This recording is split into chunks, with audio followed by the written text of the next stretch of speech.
Hello friends, आज हम बात करेंगे इश्मिक हार्ट डिजीज़, जो कि हमने बताया था कि अगला जो हम पढ़ेंगे साथ में वो इश्मिक हार्ट डिजीज़ पढ़ेंगे। ठीक है, तो हम देखते हैं कि coronary heart disease and stable angina क्या होता है। देखो, जो कोरोनरी आर्टरी होती है, मतलब जो कोरोनरी आर्टरी उसकी नैरोइंग हो जाती है, जो ये वाला होता है लूमन वो कम हो जाता है। और वो किसके वजह से होता है? ये एथेरोस्क्लेरोसिस की वजह से। ठीक है, तो जो CAD है, कोरोनरी आर्टरी डिजीज़, वो इश्मिक हार्ट डिजीज़ करती है। इश्मिक मैंने बताया था कि हार्ट को जब ब्लड नहीं पहुंच पाता उसको इश्मिक हार्ट डिजीज़ बोलते हैं। मतलब किसी भी ऑर्गन को ब्लड नहीं पहुंच पाएगा जब उसको इश्मिया बोलेंगे, और जब स्पेशली हार्ट को ना पहुंच पाए उसको बोलते हैं इश्मिक हार्ट डिजीज़। ठीक है, तो इश्मिक हार्ट डिजीज़ के अंदर कौन कौन सी डिजीज़ आती हैं, और इसके अंदर देखो एंजाइना पेक्टोरिस, जो हमारे पेन होता है, एंजाइना पेन होता है ना, वो आता है इसमें इश्मिक हार्ट डिजीज़ में।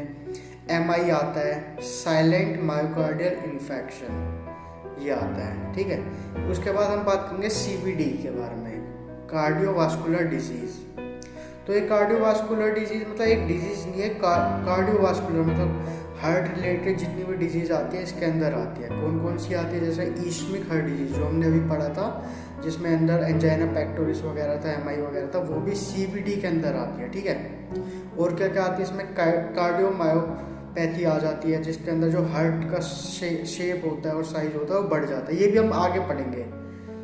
ठीक है, एरिथमियाज, हार्ट की जो गति होती है वो इरेगुलर हो जाती है ना, हाइपरटेंशन, ब्लड प्रेशर बढ़ जाता है, या सेरिब्रोवास्कुलर एक्सीडेंट्स हो जाते हैं, जो जैसे ब्रेन के अंदर क्लोट वगैरह बन जाते हैं, एक्सीडेंट हो जाते हैं ना। डिजीज ऑफ एरोटा, जैसे हमने बताया था एरोटिक डाइसेक्शन, उसमें कटवट लग जाता है वो।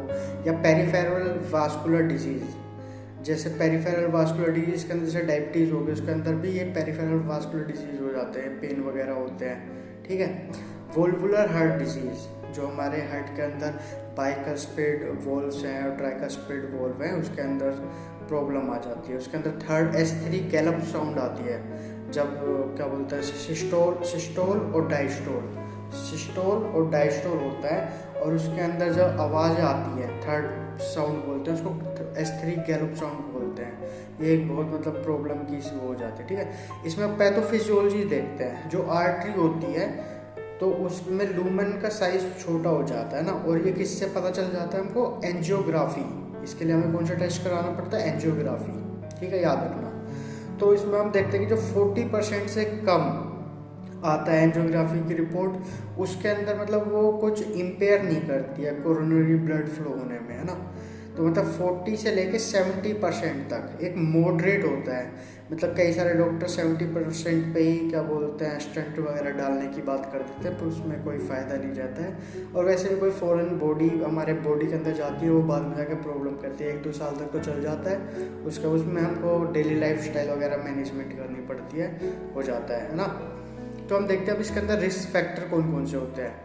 ठीक है, 90% जो ये IAHD इवेंट होता है उसके अंदर मेजर कारण पता क्या क्या होता है? डायबिटीज़ का होता है, LDL low density lipid, HDL अच्छा वो होता है फैट। ठीक है, और ट्राइग्लिसराइड, इनके जब बढ़ जाते हैं जब होता है ना, तो याद रखना। तो इसमें थोड़ी सी नॉन एथेरोस्क्लेरोटिक कोज भी होती है, मतलब जो साइज होता है इसका ये कम भी नहीं होता है, और फिर भी एक्यूट कोरोनरी सिंड्रोम दिखाई देता है, मतलब पेन वगैरह होता है। किस किस में होता है? जैसे कि SCAD एक होती है, कौन सी? सब कुटेनियस कोरोनरी आर्टरी डिजीज, नहीं, सब spontaneous coronary artery disease, SCAD। इसके अंदर होता है कोरोनरी आर्टरी एम्बोलिज्म वगैरह होता है ना, कोरोनरी वासोस्पाज्म हो जाता है, मतलब स्पाज्म वगैरह। मतलब एक तरह से ऑप्शनल में है ये, मेन मतलब एक नॉलेज के लिए इसको देख सकते हैं, वैसे तो इतना मेन है नहीं, है ना। तो अब देखते हैं हम इसमें क्लिनिकल प्रेजेंटेशन में क्या क्या आ सकता है, हम कैसे डायग्नोसिस बनाएं। उसके हिस्ट्री को देख के पेशेंट ने बताया कि मेरे को पेन हुआ है, तो हम उसको क्या क्या पूछ सकते हैं। देखो ये हम 3 भागों में डिवाइड करते हैं, एक टिपिकल एंजाइना, एक एटिपिकल, और एक नॉन कार्डियक। मतलब कुछ पेन हो रहा है पर वो कार्डियक से रिलेटेड नहीं है ना। जो हमारा स्टर्नम होता है इसमें सब स्टर्नल चेस्ट डिस्कम्फर्ट हो रही है, मतलब जो स्टर्नम के यहाँ पे एक दर्द सा हो रहा है, और जैसे हम कुछ काम कर रहे हैं वो दर्द बढ़ रहा है ना, या कुछ एक्सर्शन कर रहे हैं, टेंशन ले रहे हैं, कुछ उठा रहे हैं तो पेन बढ़ रहा है, और वो रिलीव हो रहा है। जैसे हम बैठ जा रहे हैं तो रिलीव बाय रेस्ट, बैठने पे आराम मिल रहा है। या हमें एक NTG का इंजेक्शन होता है, टैबलेट होती है, जो हॉस्पिटल में जाते हैं उनको पता होगा, नाइट्रोग्लिसरीन बोलते हैं। ये NTG की जीभ के नीचे रख लेते हैं सबलिंगुअली, और 5 से 10 मिनट में इसके वो क्या बोलते हैं, ये पेन सबसाइड हो जाता है। तो ये टिपिकल एंजाइना है, इन तीनों में से कोई भी तीनों फॉलो हो, ठीक है।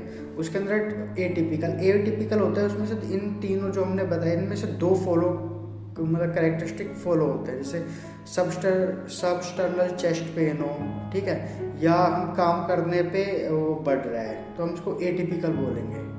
और नॉन कार्डियक इनमें से सिर्फ एक हो या एक भी ना हो, सिर्फ छाती में यहाँ पे दर्द हो रहा है स्टर्नल सबस्टर्नल रीजन पे, ठीक है, बस, और 2 मतलब काम करने पे भी कुछ बढ़ नहीं रहा है, घट नहीं रहा है, NTG भी लेके देख लिया उससे कुछ नहीं फ़ायदा हो, तो वो नॉन कार्डियक है।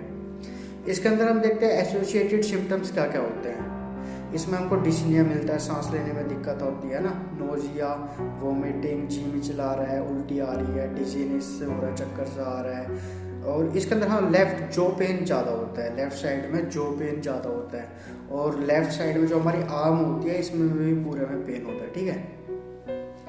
और इसमें मतलब एसोसिएटेड सिम्टम में जो फीमेल पेशेंट होती है, जो डायबिटीज़ होती है, CKD होती है, मतलब क्रोनिक किडनी डिजीज़ होती है, डायबिटीज़ जिनकी होती है फीमेल में, उनके भी मतलब हल्के हल्के ऐसे सिम्टम्स आ जाते हैं। उसमें भी मतलब डरने वाली बात नहीं होती कई बार, क्योंकि ये मतलब एंजाइना जैसा लगता है पर ये एंजाइना होता नहीं है। किस किस में, जो फीमेल होती है, पहला क्राइटेरिया फीमेल हो, दूसरा उसको CKD की प्रॉब्लम हो, किडनी की डिजीज़ हो, और तीसरा उसको डायबिटीज़ हो, तो उसमें ऐसे सिम्टम्स आ जाते हैं, एपिगैस्ट्रिक पेन हो जाता है, डिस्निया हो जाता है, और हम सोचने लग जाते हैं कहीं क्या बोलते हैं एंजाइना का पेन तो नहीं है, तो वो आप देख लेना, ठीक है।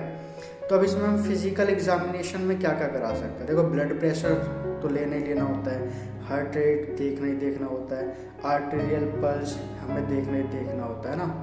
पर जो हमारी मतलब एग्जामिनेशन फाइंडिंग जो मेन होती है, उसमें जो मिट्रल रिगर्जिटेशन मरमर होती है और एक एरोटिक स्टेनोसिस मरमर होती है, वो एक CVT के लिए मतलब कार्डियोवास्कुलर डिजीज की तरफ बहुत ज़्यादा रेफर करती है। क्या क्या, मिट्रल रिगर्जिटेशन मरमर और एरोटिक स्टेनोसिस मरमर। मतलब जो एरोटा होता है, स्टेनोसिस का मतलब होता है जैसे ये है और ये ऐसे करके ऐसा हो गया, ये स्टेनोसिस है, ये वाला एरिया, मतलब ऐसा होना चाहिए था, यहाँ से ब्लड फ्लो पूरा आराम से होना चाहिए था, पर स्टेनोसिस की वजह से ना ये साइज कम हो गया और यहाँ पे प्रेशर पड़ रहा है और क्या बोलते हैं स्टेनोसिस हो गया, ठीक है। उसके वजह से आवाज़ आ रही है घर घर ऐसे करके। वो ये इसकी वीडियो में शॉर्ट्स के अंदर आपको अलग से डाल दूँगा, आप कहोगे तो, ठीक है।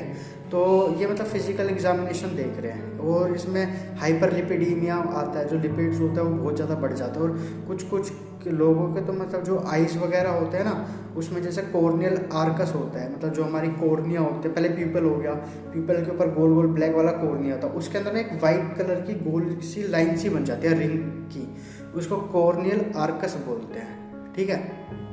और उसमें वो ज़ेनथेलिमास भी मिल जाते हैं, मतलब आंखों के ऊपर इतने मोटे मोटे येलो कलर के, मतलब वैसे ऐसे लगता है जैसे कोई टिश्यू का फोम सा बन गया, जैसे यहाँ पे बन जाता है, यहाँ पे बन जाता है उसमें, मतलब। और ये मतलब जिनके हाइपरलिपिडियम है, जो मोटे हैं काफ़ी, उनका वेट ज़्यादा बढ़ रखा है, उसको देखने से पता चल जाता है। तो उसमें हम एक तरह से अंदाज़ा लगा सकते हैं, हाँ भाई इसको हार्ट की प्रॉब्लम हो सकती है, मतलब फिजिकल एग्जामिनेशन पे।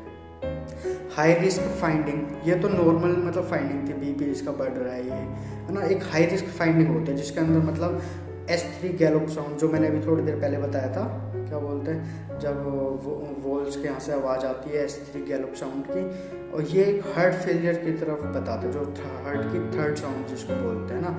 या जब सांस लेते हैं तो अंदर से जब लंग्स को हम ऑस्कल्टेट करते हैं तो उसमें से क्रैकल जैसी आवाज़ आती है, पट पट पट पट, इस टाइप में क्रैकल साउंड बोलते हैं उसको ना।